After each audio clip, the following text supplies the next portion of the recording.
Welcome back. So the Tennessee Department of Safety and Homeland Security's Driver Services Division, they're hosting a food drive, and it's a statewide drive as well, so everyone can be a part of it. Joining me with more on the food drive, we got Emily McKinley with Tennessee Donor Services and also Assistant Commissioner Michael Hogan. And Michael, I want to start with you. First, tell us about the food drive, because it's already going on. That is correct. This is an initiative we started last year, and we decided to continue this year.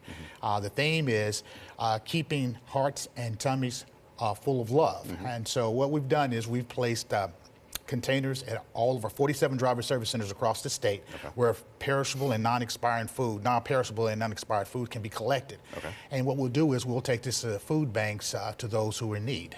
That's fantastic. And so where are the different sites you can go to? Is it all the different driver services locations? Absolutely. We have 47 across the state, from West Tennessee up into East Tennessee. So you can go from Memphis up to Johnson City. We have a location where you can drop off your food. And you're going to be doing this for a few weeks as well. So maybe if you're too busy in the next couple of days, you still have an opportunity. Absolutely. We started this December the 5th, and it's going to run into January 31st. And Emily, tell me about your organization and donor services. What is that main message you want to put out this time of year? Sure. Tennessee Donor Services is the organization that makes organ donation happen here in Tennessee. And our #1 message is that everyone can be the gift that saves lives.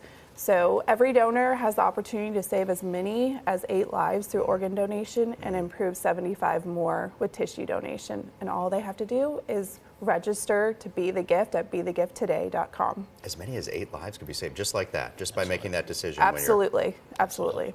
And so I have to think you hear stories all the time about somebody needing that transplant, needing that organ, and they maybe think they're not going to get it, but they eventually do.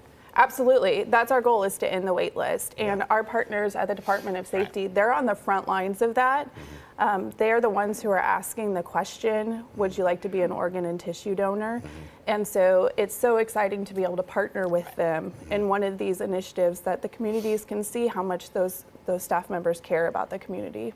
What do you find is typically the obstacle to being a donor?